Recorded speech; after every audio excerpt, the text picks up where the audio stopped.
आज जिस पर्सनालिटी की हम बात करेंगे ये पैरेलल सिनेमा और कमर्शियल सिनेमा का एक बहुत अच्छा मिक्सचर है। इन्होंने दोनों सिनेमाज में बेहतरीन काम किया है। ये थे सचिन के फैन, बनना चाहते थे क्रिकेटर, लेकिन मॉम चाहती थी कि बैंक में नौकरी करे, बट एक फेलियर ने इनको बना दिया एक्टर। 19 साल पहले इन्होंने इंडस्ट्री में कदम रखा था, छोटे मोटे किरदारों से, किसी फिल्म में 1 मिनट का रोल तो किसी में चाय वाले का रोल। कोई स्टार किड तो थे नहीं कि यशराज और करण जौहर उन्हें अप्रोच कर देते, लेकिन उनके साथ काम नहीं करने के बावजूद आज 19 साल हो गए उन्हें इस इंडस्ट्री में आए हुए, अभी भी वो टिके हुए हैं। इस बात से उन्होंने ये प्रूव कर दिया है कि आपको इंडस्ट्री में टिके रहने के लिए यशराज और धर्मा जैसे बड़े नामों की जरूरत नहीं होती है। अक्सर स्टार्स की कई कंट्रोवर्सीज आती है कि अपनी एक्ट्रेस के साथ अफेयर है, अपनी एक्ट्रेस से बहुत क्लोज हो रहा है। इनका अगर किसी से अफेयर है और किसी से ये क्लोज होते हैं तो वो सिर्फ और सिर्फ फिल्म में अपने किरदार से, बाकी दुनिया में कौन क्या कर रहा है इससे इनका कोई लेना देना नहीं। इंडस्ट्री के एक dedicated actor, underrated actor Shreyas Talpade. Shreyas Talpade की लाइफ से जुड़ी वो बातें मैं आपको बताऊंगी जो आपने शायद ही सुनी होंगी। कब एक फेलियर के कारण श्रेयस तलपड़े आए फिल्म इंडस्ट्री में, क्यों जो श्रेयस तलपड़े सचिन तेंदुलकर के कोच से क्रिकेट की कोचिंग ले रहे थे वो क्रिकेटर नहीं बन पाए, और कैसे बिना किसी गॉडफादर के, बिना किसी बड़े सरनेम के 19 सालों से श्रेयस तलपड़े इस इंडस्ट्री में टिके हुए हैं।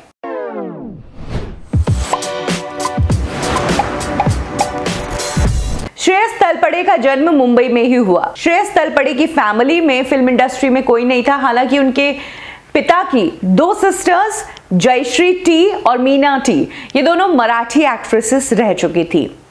श्रेयस तलपड़े की अपब्रिंगिंग मुंबई में ही हुई। Shri Ram welfare society high school से श्रेयस तलपड़े ने अपनी पढ़ाई पूरी की। स्कूल के दौरान वो एक एवरेज स्टूडेंट थे, लेकिन ड्रामेटिक्स में काफी इंटरेस्ट था। उस दौरान उन्होंने फीमेल किरदार निभाए, कभी सीता बनते तो कभी द्रौपदी। ड्रामेटिक्स के साथ साथ श्रेयस तलपड़े को क्रिकेट का भी बहुत शौक था। इनिशियली वो क्रिकेट ठीक ठाक खेलते थे, लेकिन बाद में क्रिकेट में इतना ज्यादा इंटरेस्ट आने लगा कि उन्होंने रमाकांत आचरेकर, जो कि सचिन तेंदुलकर के कोच रह चुके हैं, उनसे क्रिकेट की ट्रेनिंग लेना शुरू कर दिया और काफी अच्छा क्रिकेट वो खेलने लगे। इसके बाद कॉलेज टाइम में श्रेयस तलपड़े कई सारे ड्रामास में पार्टिसिपेट करते थे और उन्हें मानो इस ड्रामा से एडिक्शन हो गया था। पढ़ाई से ज्यादा फोकस उनका ड्रामेटिक्स में था।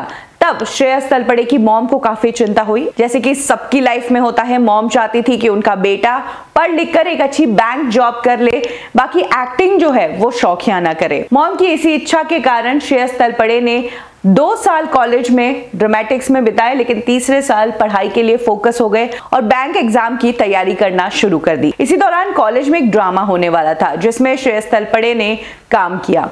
इस ड्रामा में परफॉर्म करते हुए श्रेयस तलपड़े को एक मराठी प्ले में ऑफर मिल गया, जिसके लिए उन्हें पैसे भी मिल रहे थे। श्रेयस तलपड़े को बहुत हिम्मत आई, क्योंकि उनकी मॉम चाहती थी कि वो एक्टिंग शौकिया ना करे, क्योंकि एक्टिंग से पैसा नहीं मिलता, लेकिन अब इस बार उन्हें एक्टिंग के लिए पैसा भी मिल रहा था। तो श्रेयस तलपड़े ने ये प्ले किया। इस प्ले का नाम था ऑल द बेस्ट। ये प्ले जबरदस्त हिट हुआ और फिर इस प्ले के जगह जगह शोज होने लगे। इसी दौरान श्रेयस तलपड़े ने अपनी मॉम की इच्छा के अनुसार बैंक का एग्जाम भी दिया, लेकिन वो एग्जाम क्लियर नहीं कर पाए। और इसीलिए कहते हैं ना कि कई बार चीजें अनक्लियर होना भी अच्छा होता है। श्रेयस का एग्जाम क्लियर नहीं हुआ था, इस बात से उन्हें यह क्लियर हो गया था कि आगे अब उन्हें पूरा समय एक्टिंग में ही देना है। और इधर उनका ऑल द बेस्ट प्ले इतना जबरदस्त चल रहा था कि अगले 4-5 साल तक श्रेयस तलपड़े इतने बिजी हो गए, महाराष्ट्र में जगह जगह उन्होंने इस प्ले के शोज किए। और इसी के साथ श्रेयस तलपड़े को छोटे पर्दे यानी कि टेलीविजन पर काम मिलने लगा। उन्होंने एक शो किया था दामिनी, इसमें उन्होंने तेजस का किरदार निभाया था और इस किरदार को काफी तारीफ मिली थी। ये बात लेट 90s की है। ये वो टाइम था जब दूरदर्शन के अलावा दूसरे प्राइवेट चैनल्स उभर रहे थे और तभी टीवी का क्रेज भी बढ़ने लगा था। बहुत सारे सीरियल्स बड़ी तादाद में बन रहे थे। ऐसे में श्रेयस तलपड़े को जी टीवी के साथ एक शो मिल गया जिसका नाम था वो। इसमें उन्होंने लीड किरदार निभाया। इसके अलावा सब टीवी के साथ भी वो शोज करने लगे, साथ ही मराठी शोज का भी हिस्सा बनते थे। जल्द ही श्रेयस तलपड़े मराठी टीवी सीरियल्स का एक जाना माना फेस बन गए थे। उसके अलावा स्मॉल स्क्रीन और थिएटर ग्रुप में उनका अच्छा खासा नाम हो गया था। लेकिन नाम हुआ था, सरनेम नहीं हुआ था। जिस वक्त श्रेयस तलपड़े बॉलीवुड इंडस्ट्री में एंट्री मारने की कोशिश कर रहे थे, यानी कि ईयर 2000 के आसपास, उस दौरान सबसे ज्यादा स्टार किड्स ने बॉलीवुड इंडस्ट्री में कदम रखा। फिर भले ही अभिषेक बच्चन, ऋतिक रोशन, तुषार कपूर, विवेक ओबरॉय, फरदीन खान, जायद खान, एक के बाद एक स्टार किड्स आ रहे थे और बड़े बड़े बैनर्स इन स्टार किड्स के साथ काम कर रहे थे और क्रेज बन गया था कि स्टार किड के साथ ही काम करेंगे। इसीलिए जो आउटसाइडर्स थे, जिनके पास कोई गॉडफादर नहीं थे, जिन्हें कोई रेकमेंड करने वाला नहीं था, उन्हें तो जैसे तैसे बड़ी बड़ी इन फिल्मों में, बड़े बड़े स्टार किड्स वाली फिल्मों में अपनी छोटी मोटी जगह बनानी थी। ये जगह फाइनली ईयर 2002 में श्रेयस तलपड़े को मिली।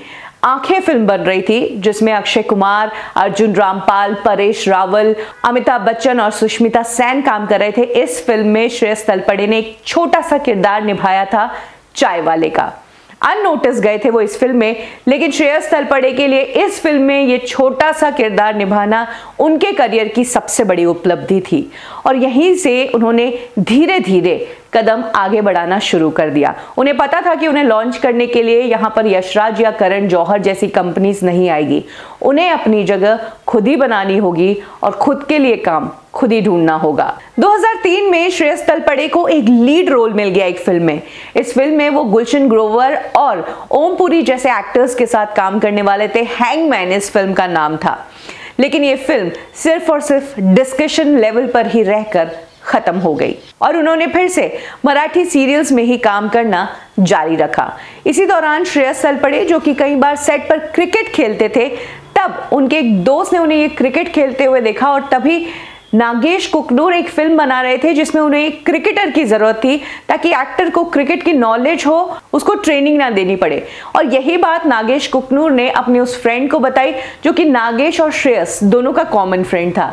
तब उस फ्रेंड ने श्रेयस का नाम नागेश कुकनूर को सजेस्ट किया और नागेश कुकनूर ने श्रेयस तलपड़े को ऑडिशन के लिए बुलाया। जिस वक्त श्रेयस तलपड़े ऑडिशन के लिए जा रहे थे, तब उन्हें यह नहीं पता था कि उनका रोल कितना बड़ा है। उन्हें बस ये था कि इस फिल्म में कैसे भी करके छोटा मोटा रोल भी मिल जाएगा तो चलेगा। ऑडिशंस होना शुरू हुए। पहला राउंड हुआ, दूसरा राउंड हुआ, तीसरा राउंड हुआ। 3 राउंड के बाद नागेश कुकनूर ने श्रेयस तलपड़े को सेलेक्ट किया और फिर उन्हें बताया कि उन्हें कोई कैरेक्टर रोल नहीं बल्कि फिल्म का लीड रोल, इकबाल का रोल दिया गया है। कुछ इस तरह से एंट्री हुई श्रेयस तलपड़े की फिल्म इकबाल में। अब जहां एक तरफ बॉलीवुड में जब एक्टर्स लॉन्च होते हैं तो वो कमर्शियल मसाला फिल्म से लॉन्च होते हैं, यहां श्रेयस तलपड़े एक पैरेलल फिल्म से लॉन्च हो रहे थे। जहां तक बॉलीवुड की हिस्ट्री है, क्रिकेट पर बनी फिल्में सुपर फ्लॉप होती है सिवाय लगान के। यहां एक बार फिर ये फिल्म क्रिकेट पर थी।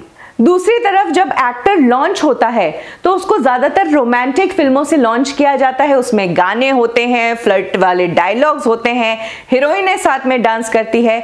श्रेयस के साथ इस फिल्म में ऐसा कुछ था ही नहीं। और तो और ये रोल उनके लिए सबसे ज्यादा टफ रोल था जिंदगी का और बहुत बड़ा चैलेंज था। इस पहले ही रोल में श्रेयस तलपड़े कैसे एक्टर है उसका टेस्ट हो गया, क्योंकि उनका जो किरदार था इकबाल का, वो डेफ था, वो म्यूट था, ना बोल सकता था ना सुन सकता था और उस कैरेक्टर को कैरी करना था श्रेयस तलपड़े को इस फिल्म में अपने कंधों पर। ये फिल्म बनी, फिल्म को जबरदस्त रिस्पांस मिला, श्रेयस तलपड़े की बहुत तारीफ हुई और उन चंद फिल्मों में से है जो कि पैरेलल सिनेमा की होते हुए भी कमर्शियली सक्सेसफुल रही। इस फिल्म ने श्रेयस तलपड़े किस तरह के एक्टर है और कितना दम रखते हैं वो प्रूव कर दिया था। लेकिन इसके बावजूद इस फिल्म के रिलीज होने के बाद श्रेयस तलपड़े को एक डल मोमेंट देखना पड़ा, कोई भी काम देने को तैयार ही नहीं था। जिस वक्त श्रेयस तलपड़े फिल्म इकबाल की शूटिंग कर रहे थे उसी दौरान उनकी शादी भी हो गई थी। एक्चुअली श्रेयस तलपड़े ईयर 2000 में जब वो मराठी सीरियल्स में काम करते थे तब एक कॉलेज में चीफ गेस्ट बनकर गए थे और वहां की जो कल्चरल सेक्रेटरी थी दीप्ति नाम की लड़की, वो श्रेयस को बहुत पसंद आ गई और उस मुलाकात के 4 दिन बाद श्रेयस ने दीप्ति को प्रपोज कर दिया। 2004 में इकबाल की शूटिंग के दौरान ही श्रेयस ने दीप्ति के साथ शादी कर दी, जहां श्रेयस एक एक्टर है, दीप्ति एक साइकियाट्रिस्ट है। वेल, अगर इंडस्ट्री वालों से पूछा जाए तो वो श्रेयस के इस डिसीजन को गलत बताएंगे, क्योंकि इंडस्ट्री में ऐसा नॉर्म है कि जब तक आप सेटल नहीं होते हैं तब तक फैमिली और बच्चों के बारे में तो सोचो ही मत। लेकिन श्रेयस तलपड़े तो शादी कर चुके थे और अब इकबाल हिट भी हो गई, श्रेयस की तारीफ भी हो गई, अवार्ड विनिंग परफॉर्मेंस थी, अवार्ड भी मिल गए, लेकिन फिल्में नहीं। ऐसे में श्रेयस को एक और फिल्म ऑफर हुई। MF हुसैन की लाइफ पर यह फिल्म बनने जा रही थी। श्रेयस ने इस फिल्म की प्रिपरेशन के लिए पेंटिंग सीखी, उर्दू सीखी, MF हुसैन की बॉडी लैंग्वेज सीखी, लेकिन बाद में ये फिल्म बन ही नहीं पाई। इसी दौरान नागेश कुकनूर एक और फिल्म बना रहे थे, डोर, और इस फिल्म में उन्होंने बहरूपिये का किरदार श्रेयस तलपड़े को दिया। एक बार फिर से इस फिल्म में श्रेयस के काम की तारीफ हुई और यही वो टाइम था जब श्रेयस को एक कमर्शियल फिल्म भी मिली, अपना सपना मनी मनी।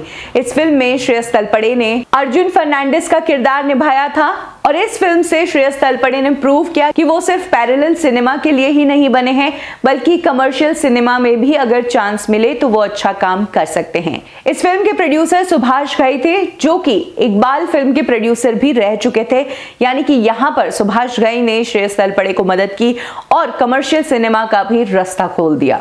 2007 में श्रेयस तलपड़े को मिली अपने करियर की सबसे बड़ी फिल्म, जिसमें सुपरस्टार शाहरुख खान काम कर रहे थे, जिससे दीपिका पादुकोण लॉन्च हो रही थी। फराह खान इस फिल्म को डायरेक्ट कर रही थी। फिल्म से बहुत बड़े नाम जुड़े हुए थे। अर्जुन रामपाल इस फिल्म का हिस्सा थे और इस फिल्म में एक एमिनेंट रोल करते नजर आए श्रेयस तलपड़े। उन्होंने काम किया था पप्पू मास्टर का। एंड नो डाउट इतने बड़े सितारों में भी श्रेयस तलपड़े ने कॉन्फिडेंटली काम किया और अपनी एक अलग जगह बनाई। इसी दौरान रोहित शेट्टी गोलमाल रिटर्न्स प्लान कर रहे थे और लक्ष्मण का किरदार, जो कि पिछली फिल्म में शर्मन जोशी ने किया था, उसी किरदार के लिए पहले शर्मन जोशी को ही पूछा गया था, लेकिन तब शर्मन जोशी बड़ी फिल्मों में काम कर रहे थे, 3 इडियट्स में काम कर रहे थे, इसीलिए उन्होंने रोहित शेट्टी को बहुत ज्यादा प्राइस कोट किया, जिसके बाद रोहित शेट्टी और शर्मन में कुछ बनी नहीं। शर्मन इस फिल्म का हिस्सा नहीं बने और रोहित शेट्टी ने लक्ष्मण का किरदार श्रेयस तलपड़े को दे दिया। कुछ इस तरह से एंट्री हुई श्रेयस तलपड़े की गोलमाल की ब्लॉकबस्टर सीरीज में। जो श्रेयस तलपड़े डोर, इकबाल, वेलकम टू सज्जनपुर से पैरेलल सिनेमा कर रहे थे, वो अब कमर्शियल सिनेमा में तेजी से पैर जमा रहे थे। जिस वक्त श्रेयस तलपड़े फिल्मों में एक बिजी एक्टर हो गए थे, तभी उन्होंने डिसाइड किया था कि वो इस प्रोफेशन के अलावा एक और स्कोप तैयार जरूर करेंगे जो उनका ब्रेड एंड बटर प्रोवाइड करेगा। तभी उन्होंने अपना प्रोडक्शन हाउस खोला और पहली फिल्म मुक्ता आर्ट्स के लिए उन्होंने बनाई एक मराठी फिल्म जिसका नाम था सनई चौगडे, और इस फिल्म में श्रेयस तलपड़े ने काम भी किया था और इस फिल्म को मुक्ता आर्ट्स के साथ को प्रोड्यूस भी किया था। आगे जाकर श्रेयस तलपड़े ने इस फिल्म का हिंदी वर्जन बनाया था पोस्टर बॉयज के रूप में, जिस फिल्म से श्रेयस तलपड़े प्रोड्यूसर के साथ साथ डायरेक्टर भी बने थे और इस फिल्म में उन्होंने कास्ट किया था बॉबी और सनी देओल को। श्रेयस तलपड़े ने अपने आप के लिए बॉलीवुड इंडस्ट्री में एक अलग जगह बना ली। उन्होंने धीरे धीरे पैरेलल सिनेमा करना बंद कर दिया और कमर्शियल सिनेमा में अपने पैर जमाना शुरू कर दिया, जिसके साथ ही जहां वो गोलमाल सीरीज का एक परमानेंट हिस्सा बन गए, इसके साथ ही उन्होंने ग्रेट ग्रैंड मस्ती, पेइंग गेस्ट जैसी फिल्मों में भी काम किया है। आज श्रेयस तलपड़े अपना एक प्रोडक्शन हाउस लेकर बैठे हैं मुंबई में, जिसके तहत उन्होंने कई न्यू फेसेस को लॉन्च किया जो आज इंडस्ट्री में बहुत बड़े नाम हैं, जैसे कि साई तमंकर, अनीता दाते, श्रुति मराठे, समीर पाटिल। श्रेयस तलपड़े कहते हैं कि जैसा स्ट्रगल उन्हें देखना पड़ा था जब वो इंडस्ट्री में आए थे, किसी को जानते नहीं थे, इसीलिए बहुत मुश्किल से उन्होंने अपनी जगह बनाई। इस बात को ध्यान में रखते हुए ही श्रेयस तलपड़े ने अपने इस प्रोडक्शन हाउस को स्टैब्लिश किया, जिसके तहत वो नए चेहरे इंट्रोड्यूस करते हैं। 2018 में श्रेयस और दीप्ति को अपनी बेटी हुई। ये बेटी सैरोगेसी के थ्रू हुई थी। श्रेयस तलपड़े जहां कंट्रोवर्सी से दूर रहते हैं, वहीं उन्होंने नेपोटिज्म के मुद्दे पर बहुत ही अच्छी और अहम बात कही। श्रेयस तलपड़े का सोचना है कि उन्होंने लाइफ में जो स्ट्रगल देखा है, रेंट के पैसे नहीं होते थे, सैंडविच के पैसे नहीं होते थे, ब्रांडेड कपड़े पहनने के पैसे नहीं होते थे, इनफैक्ट ऑडिशन के लिए कई बार पैदल जाना पड़ता था ताकि रिक्शा के पैसे बच जाए। ये जो स्ट्रगल उन्होंने देखा है, इस स्टोरी पर आज उन्हें गर्व है। वहीं अगर स्टार किड्स की बात करें तो उन्हें हर चीज थाली पर परोसी हुई मिली, ऐसे में उन्हें ये सब स्ट्रगल नहीं देखना पड़ा और इसीलिए श्रेयस तलपड़े मानते हैं कि उनकी जो कहानी है स्ट्रगल की, वो बहुत दमदार है इन स्टार किड्स की कहानी से। बाकी नेपोटिज्म, ग्रुपिज्म, कैंपिज्म, ये तो इस इंडस्ट्री में चलता रहेगा। आप यहां पर आकर अपनी जगह कैसे बना लेते हैं, ये आप पर डिपेंड करता है। श्रेयस तलपड़े इंडस्ट्री के उन एक्टर्स में से एक हैं जो बिना किसी बैकग्राउंड के, बिना किसी बड़े सरनेम के इंडस्ट्री में आए थे। छोटे मोटे किरदारों से उन्होंने अपना काम शुरू किया और आज बड़ी बड़ी फिल्मों में, भले ही साइड रोल्स ही क्यों नहीं, लेकिन हाँ, बड़े बैनर की, बड़े बजट की फिल्मों का वो हिस्सा है। श्रेयस तलपड़े हमारी इंडस्ट्री में उन एक्टर्स की लिस्ट में आते हैं जिन्होंने काम तो बहुत अच्छा किया है लेकिन उन्हें तारीफ उतनी नहीं मिली है, यानी कि मोस्ट अंडररेटेड एक्टर्स जैसे कि अरशद वारसी, शर्मन जोशी, और उसी लिस्ट में नाम आता है श्रेयस तलपड़े का भी। श्रेयस तलपड़े जिस वक्त इंडस्ट्री में आए उस वक्त इंडस्ट्री में सबसे ज्यादा कंपटीशन था। जो 90s के सुपरस्टार्स थे, फिर भले ही सलमान, शाहरुख, अक्षय, अजय, आमिर ही क्यों ना हो, ये सब अपने करियर के टॉप पर थे। इसके अलावा नए एक्टर्स का लॉट आया जिसमें सबसे ज्यादा स्टार किड्स 2000 के बाद ही लॉन्च हुए। और सबसे बड़ी बात कि जिस टाइम श्रेयस तलपड़े कॉमेडी में ट्राई कर रहे थे, ये वो टाइम था जब सुपरस्टार्स लीड हीरो कॉमेडी कर रहे थे। अक्षय कुमार ने कॉमेडी करना शुरू कर दिया था, सलमान खान नो एंट्री जैसी फिल्मों में कॉमेडी कर रहे थे, सैफ अली खान कॉमेडी करने की कोशिश कर रहे थे। इतने टफ माहौल में भी जिस तरीके से श्रेयस तलपड़े ने अपने पैर जमाए हैं इस इंडस्ट्री में, उस मेहनत के लिए, उस स्ट्रगल के लिए वाकई में दिल से रिस्पेक्ट ही आती है। श्रेयस तलपड़े की कौन सी फिल्म का कौन सा किरदार आपको बहुत पसंद आया, कमेंट सेक्शन में जरूर शेयर करें। कब की और कैसे में अभी के लिए बस इतना ही। फिर मिलेंगे बॉलीवुड की एक और स्टोरी के साथ। लाइक करें हमारा फेसबुक पेज बॉलीवुड ठिकाना, फॉलो करें हमें इंस्टा पे और सब्सक्राइब करें हमारा यूट्यूब चैनल बॉलीवुड ठिकाना।